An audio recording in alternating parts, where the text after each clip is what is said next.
Hello भाइयों, मैं इतनी देर से एक बात जरूर देख रहा हूं कि धीरे धीरे लोग कम हो रहे हैं। ये बात बड़ी अजीब सी लग रही है कि पहले लोग ज्यादा दिख रहे थे, अभी धीरे धीरे भाग रहे हैं। ये भागने की परंपरा आदिवासियों में नहीं है। और रही बात इस कार्यक्रम में, जब मेरे को इनविटेशन आया, हमारे कुछ बिरसा ब्रिगेड के साथी लोगों ने बोले, रंजना ताई ने बताए, तो मेरे को ऐसा समझा नहीं कि भाई ये प्रोग्राम काहे के लिए रखा गया है, कहीं इलेक्शन का कनेक्शन तो नहीं है। मैं दोनों तीनों चीजें देखा। उसके बाद 13 सितंबर का मामला देखा मैंने, और 13 सितंबर के मामले को देखकर मैं यहां पर आया। यहां पर बैठे हुए बहुत सारे लोगों को शायद मालूम नहीं होगा कि गवर्नमेंट ऑफ इंडिया ने 13 सितंबर की मान्यता को रद्द कर दिया। अब इसमें ताली बजाने की क्या बात है। ये सरकार ने तुम्हारे अधिकार दिवस को मान्यता नहीं दी। अगर मान्यता देते तो पूरे देश में इसको मनाया जाता था। साथियों, ये झगड़ा है आदिवासियों के राष्ट्रीय अधिकारों का और आदिवासियों के अंतर्राष्ट्रीय अधिकारों का। इस देश की सरकार इस देश के मूल मालिकों को,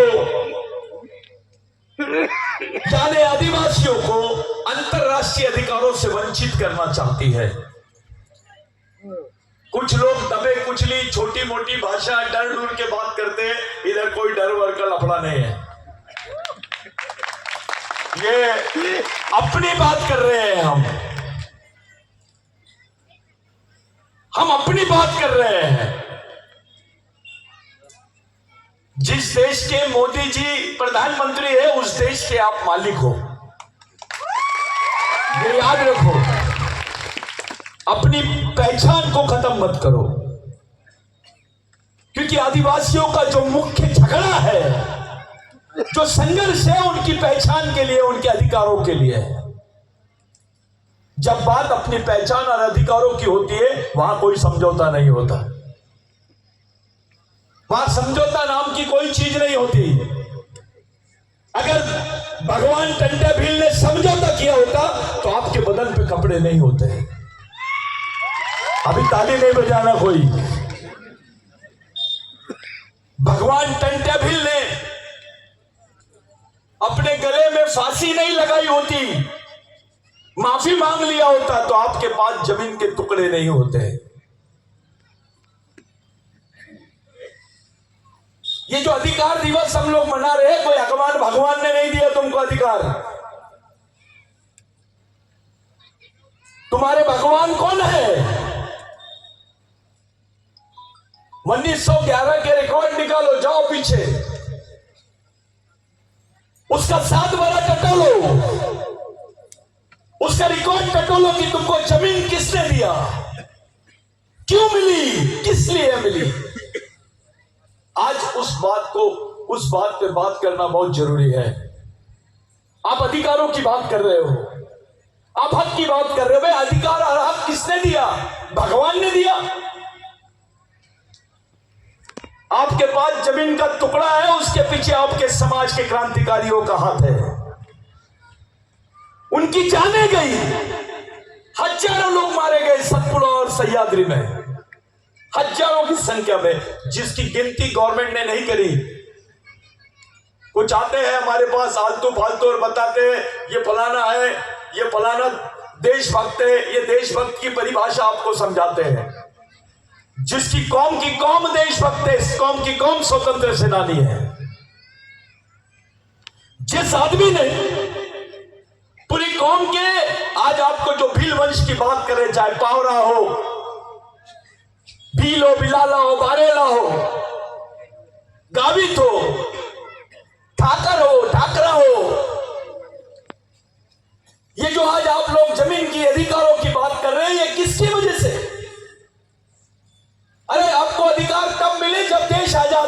था, देश का कॉन्स्टिट्यूशन फॉर्मेशन में नहीं आया था, संविधान निर्माण की प्रक्रिया चल रही थी। उस वक्त आपको टंट्या भील ने अधिकार दिलाया, जिसको रिकॉग्निशन एक्ट बोलते हैं, जिसको प्रमाणित कानून बोलते हैं। वो land recognition act, land acquisition नहीं, land recognition act. Land acquisition का मतलब होता है भूमि संपादन अधिनियम। जो रिकॉग्निशन एक्ट है, यानी जिस जमीन पे आप रह रहे हो, जिस जमीन को आप बो रहे हो, उसके आप मालिक हो। ये बात टंट्या भील की वजह से हुई है। उसको बुला दिए। साला कोई डाकू बोलता है, कोई चोर बोलता है, तुम अपने भगवान को डाकू और चोर बोलते हो। ये सरकार तुमको क्रिमिनल ट्राइबल बोलती है।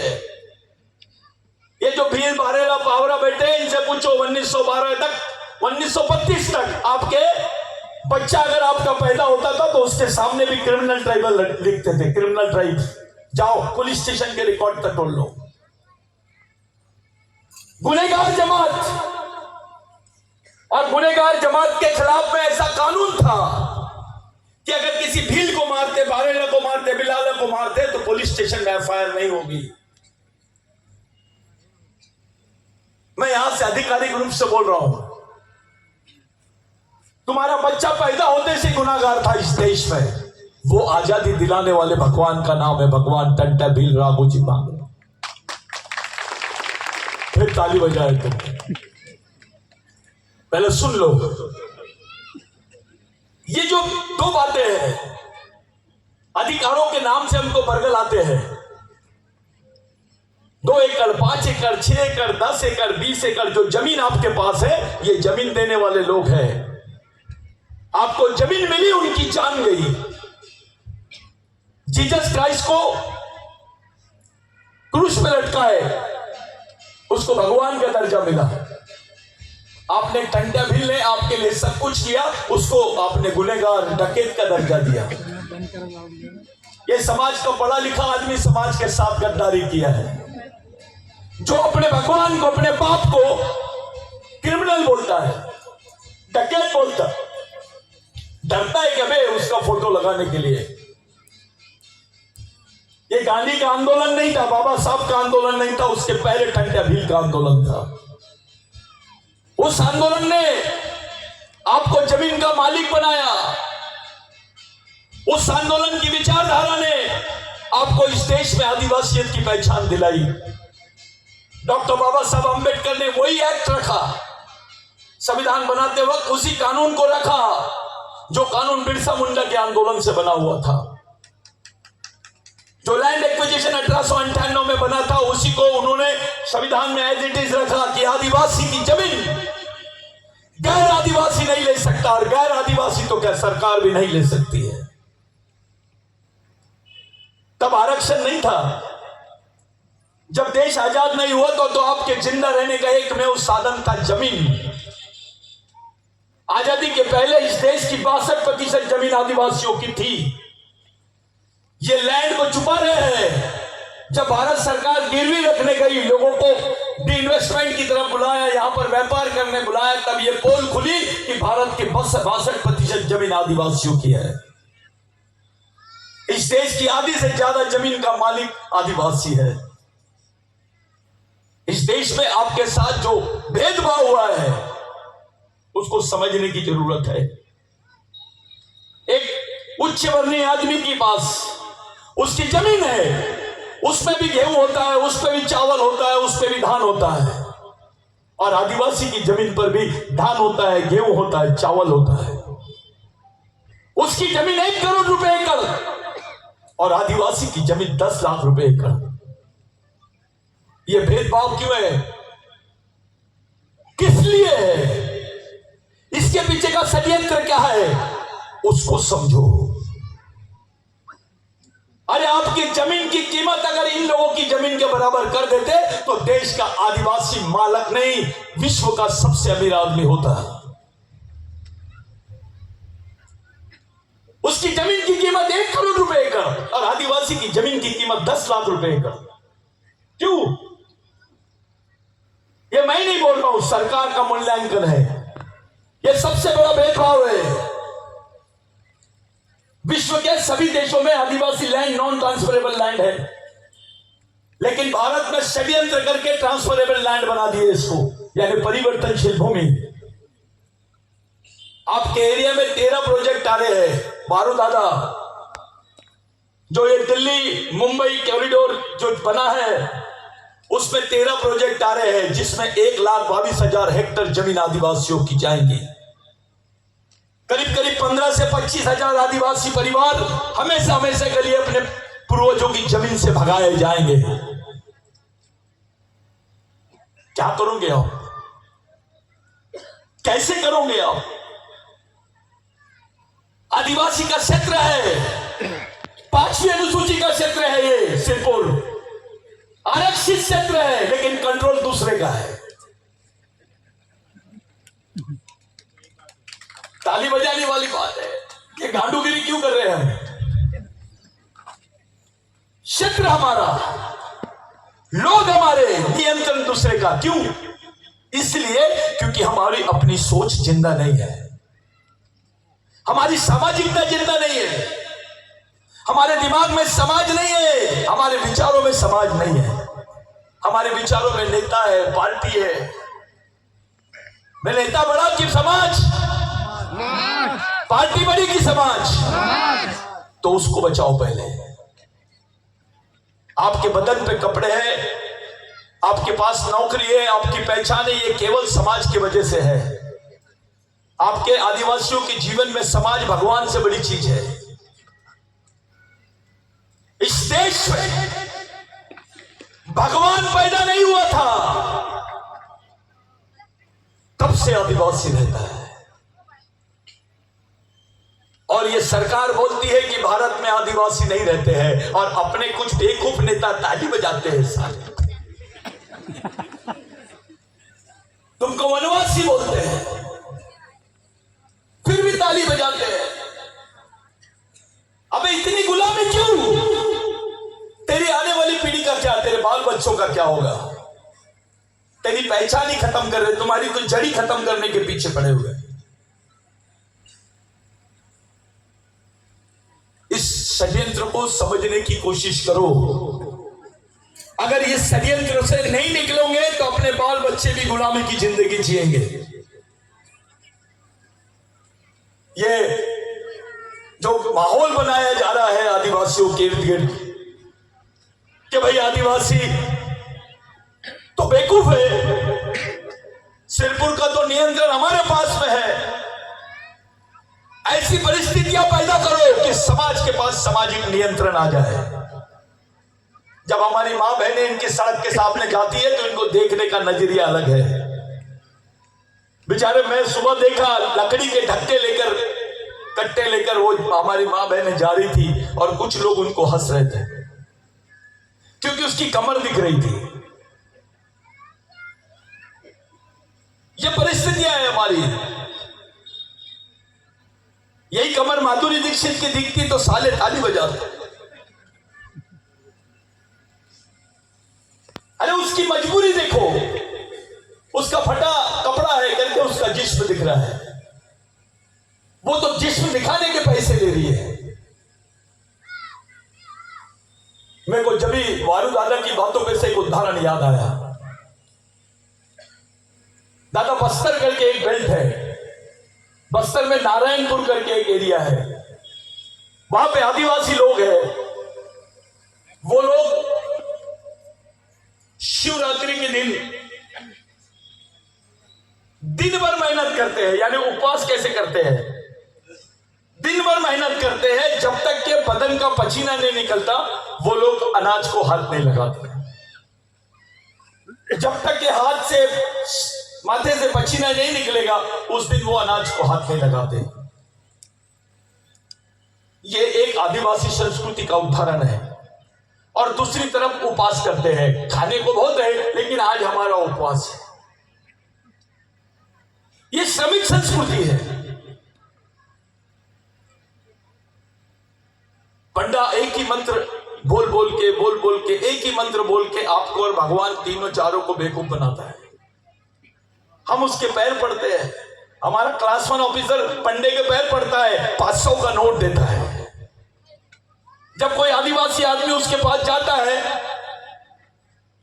कार्यक्रम का चंदा मांगने के लिए, तो उसको 100 रुपए देता है और बोलता है तुम्हें दारू पीता है, भारी दे। ये सोच बन गई है, ये गुलामी की सोच है। इससे बाहर आओ भाइयों। अधिकारों में और हक में बहुत जमीन आसमान का फर्क है। जिसको आप राइट्स बोलते हो और जिसको रिकग्निशन बोलते हैं, वो दोनों चीजें बहुत अलग है। हम ऐसे वक्त अंतर्राष्ट्रीय दिवस मना रहे हैं जब भारत सरकार ने हमको आदिवासी मानने से इनकार कर दिया है, और साले बोलते हैं, बार बार बोलते हैं कि भाई हमने तो आदिवासी भाई को राष्ट्रपति बनाया, हमने तो आदिवासी भाई को राज्यपाल बनाया। लेकिन उसके पीछे का षड्यंत्र देखो। राष्ट्रपति भी आदिवासी महिला, वहां की राज्यपाल भी आदिवासी महिला, और मणिपुर में आदिवासी लड़कियों को नंगा घुमाया जा रहा है, खुलेआम नंगा, और उसके वीडियोस दिखा के पूरे देश को दिखाया जा रहा है। और खुलेआम सड़क पर उसको गोली मार दी जाती है। तालिबान में नहीं हुआ ऐसा, इंडिया में हुआ है। इसका मतलब यह है कि तुमको धमकी दे रहे हैं, तुमको मैसेज दे रहे हैं कि तुम्हारी मां बहनों के साथ भी ऐसा ही होगा। मणिपुर के आदिवासी सशक्त थे, उनके पास संगठन था, फिर भी उनकी मां बहनों को सड़क किनारे ले जाके सड़क पे नंगा घुमा रहे और उनको खुलेआम गोली मार दिए। प्रधानमंत्री देश का अभी तक के पार्लियामेंट पे इस पर डिस्कस नहीं किया। इलेक्शन चल रहे हैं, अभी विधानसभा के इलेक्शन आएंगे, कई आदिवासी नेता प्रधानमंत्री के पीछे जाएंगे। अबे कम से कम पूछो तो सही कि हमारी मां बहनों को जो तुमने नंगा घुमाया और मारे, उस पर बात क्यों नहीं करते हैं? हमारी आदिवासी राष्ट्रपति है, राष्ट्रपति से बड़ा कोई पद है क्या? अब क्या बनाएंगे इसके बाद? उसके बावजूद तुम्हारे ये हाल है।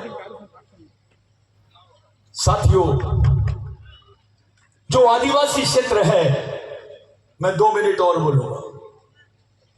जो आदिवासी क्षेत्र है, चाहे गुजरात का डांग जिले से लेकर तो गढ़चिरौली से लेकर बस्तर से लेकर झारखंड से लेकर उड़ीसा से लेकर आसाम से लेकर नागालैंड से लेकर मणिपुर, जिसको आदिवासी क्षेत्र बोलते हैं, पूरे देश की 70% आर्मी आदिवासी क्षेत्र में लगा दी है इन्होंने। जो अर्धसैनिक बल है दादा, जिसको पैरामिलिट्री फोर्स बोलते हैं, जिसका काम है सड़क पर रहना, सेना के बॉर्डर पे रहना, देश के बॉर्डर पे रहना, चाइना के बॉर्डर पे रहना, पाकिस्तान के बॉर्डर पे रहना, उस मिलिट्री को इन्होंने आदिवासी क्षेत्र में लगा दिया है। क्या समझते हैं हम इससे कि ये सरकार चाइना से नहीं लड़ना चाहती है, पाकिस्तान से नहीं लड़ना चाहती है, देश के आदिवासियों से लड़ना चाहती है। एक गरीब आदमी, झोपड़े वाला, नंगा बदन, 3K का घर, और उसके बाजू में AK-47 लेकर एक सैनिक खड़ा है। अरे भैया, वो AK-47 बेच दे उसको उतने पैसे में, तो उसके घर बन जाएगा, उसके बाल बच्चे नौकरी पे लग जाएंगे। लेकिन गवर्नमेंट ने AK-47 लगा दिए। केवल तुम्हारे हक अधिकार की बात नहीं, तुम्हारी जो पारंपरिक साधन है जिंदा रहने के, उस पर भी इनकी नजर है। जल, जमीन और जंगल। तुम्हारे क्षेत्रों में बंदूक की गोली मिलेगी, लेकिन पैरासिटामोल की गोली नहीं मिलती, बुखार की गोली नहीं मिलती। 14-14 साल की लड़कियां, 22 साल की लड़कियां, उनके हाथ में बंदूक है। कोई नेता में दम नहीं है, उनसे पूछे बेटा ये उम्र में तो तेरे पास किताब होना चाहिए, बंदूक कैसे आई? ये आदिवासियों की हालात है। और साले कुछ टुटफंडे नपुंसक मानसिकता के लोग जो है, ये भील है, ये बारेला है, ये पावरा है, ये जातिवाद करने वाले जितने नपुंसक है, इनको चप्पल मार से भगाओ समाज के बीच में से। समाज का संस्कृति एक, तुम्हारा DNA एक, तुम्हारी सभ्यता एक, तुम्हारे अधिकार एक, तो समाज भी एक होना चाहिए। समाज एक है तो तुम्हारी विचारधारा भी एक होनी चाहिए, उस पर बात होनी चाहिए। आप लोग बहुत अच्छे से अनजान बन के जी रहे हो और वो लोग तुम्हारे बाल बच्चों के पेट से रोटी निकालने की प्लानिंग कर रहे हैं। इस देश के सबसे ज्यादा लोग, जेल में जितने कैदी हैं उसमें सबसे ज्यादा आदिवासी है। इस देश में जितने गरीब मजदूर हैं उसमें सबसे ज्यादा आदिवासी, और मजदूरी करने वाली महिलाओं में सबसे ज्यादा आदिवासी है। जिस पे बलात्कार होगा वो महिलाएं भी सबसे ज्यादा आदिवासियों की है। सबसे ज्यादा विस्थापित कौन हो रहे हैं, किनको बेघर किया जा रहा है, आदिवासियों। किनकी जमीनें लूटी जा रही है, आदिवासियों। भाइयों, अब गढ़चिरौली में हुआ है, बस्तर में हुआ है, अब इधर सह्याद्री में होगा, सतपुड़ा में भी होगा। आप लोग संगठन के नाम पे क्या कर रहे हैं? किस संगठन के मार्फत आप इतनी बड़ी लड़ाई को लड़ लोगे? कौन से नेता लड़ेंगे? बताओ, महाराष्ट्र में कौन सा नेता है जिसके घर मैंने जाना चाहिए? नाम बताओ उसको। तुम्हारे पास नेता भी नहीं बचे कि जो इस समाज की बागडोर को लेके ले सके, चल सके, उसको समझा सके, संभाल सके। कोई नेता भी नहीं बचा। हर पार्टी में आदिवासी गुलाम के जैसा है, चाहे कोई भी पार्टी रहे। आदिवासियों की कीमत नेता जैसी नहीं है, एक गुलाम जैसी है। तुम्हारी कोई सुनवाई नहीं है। टिकट को लेकर, टिकट के लिए बड़े बड़े नेता कार लेके, पैसे लेके घूमते रहते हैं आदिवासी नेता। ये सांसद तो बन गए, लेकिन खुल के बात करना भी नहीं आता। ये बेईमानी है, जिसको सामाजिक बेईमानी बोलते हैं। ये पूंजीपतियों के इशारे पे चलने वाले लोग हैं, कठपुतली है। इसलिए मैं ऐसे नेता को क्या बोलता हूं, बुरा नहीं मानना। मेरी माताएं, मेरी बहनें, आज के दिन जिन लोगों की आपने सामने फोटो लगाई है, इनको देख लो अच्छे से। ये आपके पिताजी नहीं थे, आपके मामा नहीं थे, आपके काका नहीं थे, लेकिन आपके लिए अपनी जान दे दी है। इनके दिमाग में एक ही चीज थी, समाज। बहुत बड़ी चीज है समाज। भगवान टंटा भील को जब फांसी दे रहे थे तो उनसे पूछा गया, आप किसको मिलना चाहते हैं? उनकी भांजी, उनकी बहन सामने थी, उनको पहचान नहीं पाया। 20 साल बाद उसकी सूरत बदल रही थी, उसकी भी सूरत बदल गई। खुद अपनी भांजी बहनों को पहचान नहीं पाया भगवान टंटा भील। और उन्होंने बोला कि मैं आखिरी बार भगवानों को देखना चाहता हूं। तो अंग्रेज बोला, भगवान तो ठीक है, ये भगवानों को देखना है, यानी कितने सारे भगवान लाएंगे तेरे पास? तो अंग्रेज को उसने बताया कि जो लोग बाहर में मेरे लिए खड़े हैं, मैं उनको एक बार ऊंचाई से जाके देखना चाहता हूं। तो जबलपुर जेल में 22 फीट की एक सीढ़ी है, जिसको कुतुब बोलते हैं। वो कुतुब पे भगवान टंटा भील को खड़ा किए और उन्होंने पूरे समाज को हाथ जोड़ के ऐसा विनती की है, आखिरी बार भी अपने समाज को देखना चाह रहा था वो व्यक्ति। मरने के पहले पूरे दीदार अपने बाल बच्चों के नहीं, अपने परिवार के नहीं, किसी के नहीं, केवल समाज को देखना चाहता था कि जिसके लिए मैं जिया हूं, जिसके लिए लड़ा हूं, जिसके लिए मरने जा रहा हूं, क्या वो मेरी विचारधारा पे चलेगा? इतनी बड़ी सोच लेकर भगवान टंटा भील को फांसी के तख्ते पे लेके गए। उनकी फांसी भी एक बहुत बड़ा मिस्ट्री है। कोई बोलता है कि उनको वहां से गायब कर दिया गया, इसलिए क्योंकि उनकी कोई मजार नहीं है। जो मैं शोध कर रहा हूं, जो रिसर्च कर रहा हूं, उसमें मुझे मिला कि भगवान टंटा भील की कोई मजार नहीं है। और ये जानते थे मनुवादी कि अगर इसकी मजार बन गई तो ये भगवान बन जाएगा इस देश का। 28 साल तक हथियार बंद लड़ाई लड़ने वाले व्यक्ति का नाम है भगवान टंटा भील रेंगा कोरकू। आप उसके वंशज हो, आपके अंदर उसका खून है।